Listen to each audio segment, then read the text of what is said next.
안녕하세요. 민음사 한국문학팀에서 편집자로 일하고 있는 서윤입니다. 같은 팀에서 일하고 있는 박혜진이고요. 82년생 김지영 책임 편집자이기도 합니다. 반갑습니다. 첫 번째 질문이 처음 원고를 누가 발견했냐는 제가 했습니다. 제가 투고 담당자일 때 제 메일로 일반 투고로 원고를 보내주셨습니다. 조남 작가님이 그 전에 문학동네에서 작가상을 받기도 했기 때문에 투고할 어떤 용기를 내기는 쉽지는 않았을 텐데 되든 안 되든 답장을 꼭 해달라. 그리고 그 아래 답을 못 받으면 너무 슬프잖아요. 유유 이렇게 보내셨더라고요. 그래서 빨리 답하고 싶게 만드는 그런 거였는데 빙의한 며느리의 이야기로 시작을 하기 때문에 다들 뭐 이런 이야기가 있지? 그러고 이제 몰입을 해서 읽었는데 뒤로 갈수록 저희가 예상하지 못했던 형식의 이야기들이 나오고 해서 읽고 나서 만장일치. 네, 아주 빠르게 결정을 했죠. 베스트셀러 한 번도 그때까지 만들어 본 적이 없어서 그 베스트셀러의 감각을 잘 해보고자 하는 욕심이 있었어요. 소설이 너무 좋았기 때문에 만부를 팔겠다. 사측의 여러 인원들께서 뻥 좀 그만 쳐라. 한두 번이 아니다. 네, 사실 그 전에 제가 이렇게 목표량을 제시했다가 실패한 경우가 많아서 8,000부로 올렸었습니다. 저의 감각이 그 정도인 거겠죠. 근데 이 책이 나올 무렵에 이제 페미니즘과 관련된 흐름은 좀 뚜렷하게 있었어요. 이 책을 관심 있게 지켜보고 이제 읽고자 하는 분들이 많겠다는 생각은 좀 했었어요. 근데 사실 부담은 어떤 경우에 부담이 되냐면 그 전형적인 소설을 낼 때 부담이 돼요. 새롭지 않으니까. 그리고 질문을 던질 수 있는 형식이 아니니까. 그래서 부담이라기보다는 이걸 어떻게 받아들이고 해석할까라는 호기심이 더 컸었어요. 그리고 조남주 작가가 원래부터 처음부터 이런 형식을 선호하거나 이렇게 써왔던 분이라면 또 그런 질문을 해나갈 수도 있을 것 같은데 첫 작품은 또 그렇지 않았었거든요. 굉장히 전통적인 방식의 서사 형태를 취하고 있는 작품을 썼어요. 근데 82년생 김지영 왜 이렇게 썼을까? 라는 질문을 해볼 수 있죠. 사실을 사실로 이제 보게 하는 이런 형식을 통해서 이야기하고자 하는 메시지가 있었기 때문일 거다라고 생각을 해요. 그런 얘기 있어요. 저 인터넷 댓글에서 저 혼자 발견한 건데 한만두라고 이 소설은 한만두가 자꾸 벌어지는 소설이래요. 한만두? 한만두가 뭔지 아세요? 한 이닝에 말로 홈런을 2번 맞는다고 실제로 일어나기 힘든 일이다. 일어나기 힘든 일이다. 근데 그 말이 왜 생겼냐? 일어났기 때문에 생긴 거거든요. 그러니까 어떤 분들은 그렇게 비현실적이다라고 이야기를 하고 또 한편으로는 엄청 현실적인 이야기다라고 얘기를 하거든요. 근데 이게 조남주 작가가 이 작품을 쓰게 된 계기이기도 한 것 같아요. 어떤 사람들에게는 현실인데 그것이 다른 사람들이 보기에는 전혀 현실이 아닌 것처럼 보이는 그 지점에서 작가는 지금 살아가고 있는 여성들의 현실이 어떤 것인가 그리고 진짜 여성들의 모습을 좀 기록으로 남겨보고 싶다라는 데에서 출발한 것이거든요. 그래서 그 비현실적이다라는 이야기는 오히려 작가의 작품 집필 의도를 또 생각해 보게 만드는 반응인 것 같아요. 소설 자체에 대한 이야기도 좀 드리고 싶은데 소설은 현실적이다 비현실적이다라고 하는 게 기준이 별로 통용되는 장르는 아닌 것 같아요. 흔히 고전이라고 일컬어지는 작품들 뭐 톨스토이나 도스토옙스키나 같은 작품들을 보면 그 인물이 갖가지를 다 겪잖아요.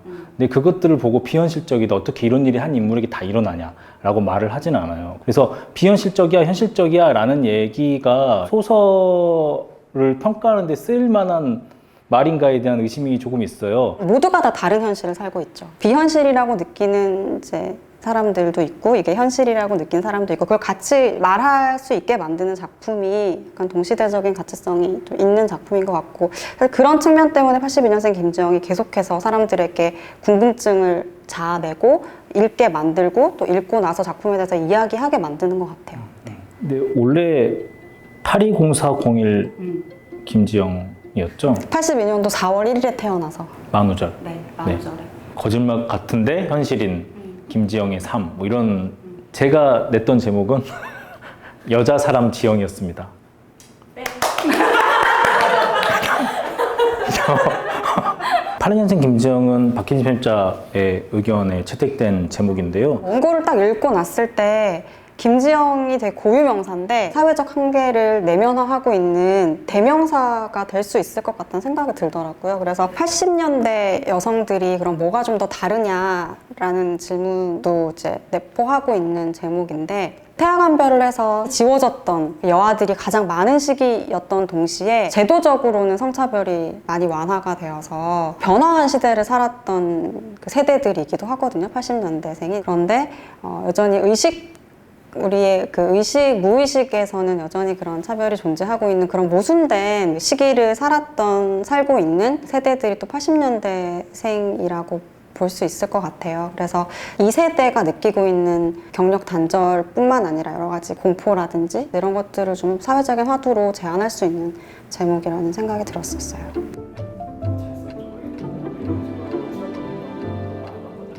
사실 이제 어떤 독자분들께서 읽었는데 내가 보기에 잘 쓰지 못한 것 같아라고 생각을 드셨으면 그 독자님께는 그 생각이 맞는 거예요. 안타까운 것은 읽지 않고 비판을 한다거나 뭐 비판을 위한 비판에 머물 때는 좀 아쉬운 건 있어요. 근데 그조차도 적극적으로 반하는 의견을 내기가 부담스러운 부분이 있는데요. 이 부담은 이렇게 넘겨보도록 하겠습니다. 찌질을 작품에 드러나는 그 등장인물의 뭐 수동성이라든지 이런 것들도 이야기를 많이 하는데 읽고 나면 너무 무기력하고 좀 답답하다.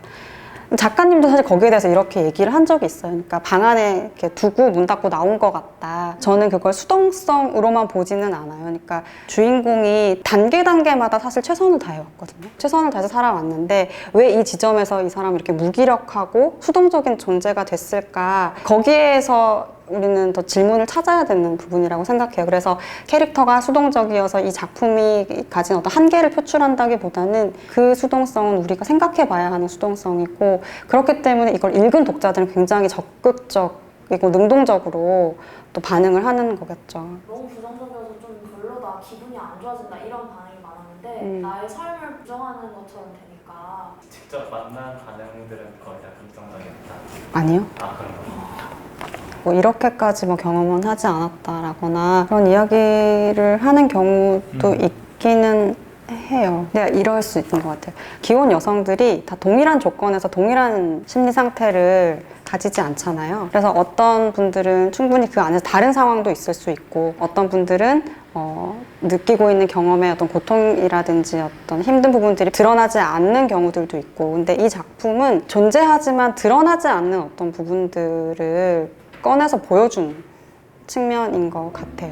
남성 독자들도 저희들에게 많은 반응을 보여주신 경우가 이 책이 아주 초대형 베스트셀러가 되기 전 그러나 사람들이 많이 찾아 읽을 때의 남성 독자들은 지금과 같은 반응은 아니었던 것 같아요. 그때는 이 책이 공감하는 남성들이 굉장히 많았었고 실제 생활이나 삶을 좀 돌아보는 그런 남성 독자들이 굉장히 많았었거든요. 저는 그게 진짜 반응일 거라고 믿고 있어요. 대만에서는 나오자마자 전자책이 베스트셀러 상위권에 진입을 했었고요. 일본판 같은 경우는 14만 부 정도 나갔는데 해외 소설로는 이례적으로 많은 판매량이고 중국어판은 나온 지 며칠 안 됐는데 지금 베스트셀러가 되어 있습니다. 지금 6만 5천 부. 이게 일본판이에요. 네. 어떤 섬세함이 드러나는 부분들이 많이 있는데 이 일러스트를 그린 작가가 1982년생이라고 합니다. 저희 많이 배웠어요. 이 책은 대만판이에요. 금빛 눈물이 포인트입니다. 네. 지금은 17개 나라에 이제 수출이 확정이 돼서 올해 연말 그리고 내년에 더 많이 출간될 예정이에요. 아니 막 사장님 슈퍼스타 됐잖아. 해외 도서점 가가지고 예전에 사장님이 프랑크푸르트에서 이렇게 걸어가면 다른 나라 편집자나 출판사 CEO가 지나가면서 김지영? 헤이 에이리트? 아유 김지영? 해외에서 그만큼 화제가 됐나 봐요. 그 영국 같은 경우에는 경쟁이 붙어서 이제 어필을 하기 위해서 굉장히 정성스럽게 이제 레터를 보내오기도 했어요. 이 작품에 대해서 얼마만큼 애정을 가지고 있는지, 왜 꼭 내가 출판을 해야 되는지, 그리고 어떻게 출판을 할 거고, 이 작품의 가치를 어떻게 평가하고 있는지를 굉장히 이제 길게 써서 보내오기도 하고, 이게 바뀌어서 그분들이 저희한테 책을 내게 된 어떤 경위나 책에 대해서 여러 가지 질문들을 하고 인터뷰를 해오고 하는 과정 자체가 새로운 차원을 좀 경험하게 해주는 그런 부분이 좀 있었어요. 그 나라에서도 이 주제에 대해서 우리 사회도 실제로 프랑스 편집자한테 1세계에서 이런 이야기가 필요한가라는 취지 질문했을 때 그 질문 자체를 프랑스 편집자께서는 별로 이해하지 못했어요. 이 이야기는 인류 보편적으로 지금도 이어지는 얘기고 프랑스에서도 물론이다라는 게 그의 반응이었습니다. 그리고 제 뉴욕 리뷰 오브 북스 1면에 그 조남주 작가 이 82년생 김지영 책이 나갔거든요. 그러니까 한국의 어떤 미투라는 것은 세계적으로도 굉장히 주목을 해서 보고 있었던 현상이었고 82년생 김지영도 그 연장선에서 움직임을 만들어내고 한 세대들이 만들어낸 또 하나의 결과물이다라고 보는 측면들도 있었어요. 그래서 다양한 방식으로 이제 읽히고 해석되고 하는 걸 좀 볼 수 있었어요. 사실 이렇게 많이 수출되고 외국에 반응이 있는 것 치고는 국내에서 그거를 다루는 게 좀 섭섭한 부분이 있어요. 진짜 난리가 날 만한데 진짜. 영어 계약이 되게 빨리 됐지 않나? 이렇게까지 영화 계약이 정말 빨리 됐어요. 이게- 책 출간하고 나서 몇 개월 지나지 않아서 이제 연락을 받았고 작품에 대한 이해가 굉장히 정확하고 그리고 작품을 영화의 형태로 만들고 싶다고 이야기하시는 부분이 굉장히 구체적이었어요. 그래서 굉장히 신뢰가 가는 첫 미팅이었고 그래서 결정도 빨리 이루어졌던 걸로 기억해요. 일반인 얘기 조금만 해주실 수 있을까요? 저는 조남 작가님 정말 좋아해요. 아니 왜냐면 극적으로 자기의 위치나 사회적 성공 척도가 달라지면 사람이 변하기 마련이에요. 저는 그게 자연스럽다고 보거든요. 근데 조남 작가님은 처음 만나서 식사했던 때의 조남 작가님이랑 지금의 조남 작가님이랑 크게 달라진 게 없어요. 사람을 대하는 태도도 마찬가지고 그 부분은 좀 존경스럽다고요? 저는 변할 것 같은데. 그리고 작품 보면 이렇게 조남주 작가님 작품 보면 깜짝깜짝 놀랄 때가 있는데 자기 세대의 이야기를 잘 하지만 그 아래 세대의 이야기를 잘 하기가 쉽지가 않거든요. 그러니까 아래로의 연대라고 해야 할까요? 근데 작품 속에서만 그런 게 아니라 그냥 저희가 작업을 하면서도 나이의 차이, 그러니까 물리적인 어떤 차이들이 다 느껴지지 않는 작가님이세요. 베스트셀러 작가여서가 아니라 배우는 게 많기 때문에 같이 작업을 하는 기회가 계속 생겼으면 좋겠다. 배울 게 많은 9년차 편집자 박혜진입니다. 편집자 입장에서 봤을 때 그리고 독자 입장에서 봤을 때 이 소설의 가장 큰 저는 한국 소설이 이렇게 할 수 있다. 할 수 있다랑 될 수 있다. 모두 다인 것 같아요. 한국 소설이 이런 작품을 쓸 수 있고 한국의 작가가 한국의 사회에 작품으로서 이만큼의 긍정적인 영향을 미칠 수 있다라는 것을 아주 오랜만에 보여준 작품이라서 그것만으로도 의미가 깊다고 생각을 합니다. 저는 독자 입장에서는 가사 노동이라고 하는 부분이 82년생 김지영 이전과 이후로 나눠질 수 있다고 생각해요. 사회적으로 유의미하다고 이야기되지 않는 그런 동사들, 청소를 하고 밥을 하고 기다리고 뭐 이런 것들에 좀 새로운 이름을 부여해주는 것이고 그 새로운 이름을 부여해준다는 건 사실 많은 부분에 있어서 아픔이라든지 이런 것들을 좀 치유할 수 있는 행위이기도 하기 때문에 독자들에게는 그리고 제 독자로서의 저에게는 그게 좀 고마운 지점이 있고 편집자로서는 허리가 아파서 질환이 늘었어요. 저에게는 질환이 약간 질환이 잠깐만요. 계속 앉아 있어가지고. 이거 나가는 거 아니야? 방금? 저희들끼리 많이 하는 이야기인데 몇 년 전에 나온 영화 혹은 드라마의 어떤 젠더 의식이 지금으로서는 되게 용인될 수 없는 장면들이 많더라고요. 근데 불과 몇 년 전인데 그런 것들을 불편하게 느끼는 게 비단 82년생 김지영 때문이라고는 말할 수 없지만 이 책을 만들어낸 어떤 독자들의 의식들 그리고 이 주변 최근 3년, 4년 이 시기의 어떤 변화들은 한국 사회의 어떤 젠더 감수성에 있어서 굉장히 큰 전환의 지점이었던 것 같아요. 그러니까 이 작품을 두고 3년 동안 뭐 논란이다 혹은 논쟁이다 이런 이야기들을 많이 하는데 사실 소설을 읽어보면 이 안에 어떤 성 대결을 뭐 부추긴다거나 심각한 성 갈등이 돌출적으로 있는 건 아닌 것 같아요. 작품을 읽고 나면 서로가 서로를 좀 이해하는 데 더 도움이 많이 되는 것 같고요. 근데 그거는 꼭 남성과 여성뿐만 아니라 여성 안에서의 또 다양한 상황들, 다양한 세대들 어떻게 보면 연대하는 소설이라고 하는 것이 오히려 더 정확한 표현일 것 같아요. 왜 김지영 씨가 자신의 언어를 잃어버렸고 그 언어를 다른 사람의 입을 통해서 이야기할 수밖에 없었는지를 이해하는 과정이 이 소설을 읽는 과정이라고 생각을 하고 이 책을 통해서 여러 갈등들을 좀 이해하게 되는 계기가 되면 좋겠다는 생각이 들어요.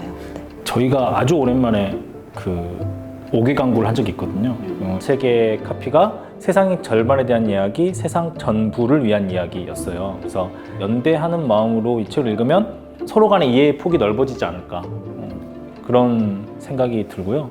그리고 100만 부 넘게 팔렸지만 꽂아만 놓고 안 읽는 분 많이 있겠죠. 네네. 읽어야겠다라고 생각만 하고 아직 못 읽으신 분 있으면 또 영화도 개봉하고 그러니까 이번 기회에도 읽어보시면 좋을 것 같고 다양한 이야기들을 해나갈 수 있는 책이니까 더 많은 분들이 읽어주셨으면 하는 말씀을 드립니다. 더 많이 읽어주세요. 더 많이 읽어주세요.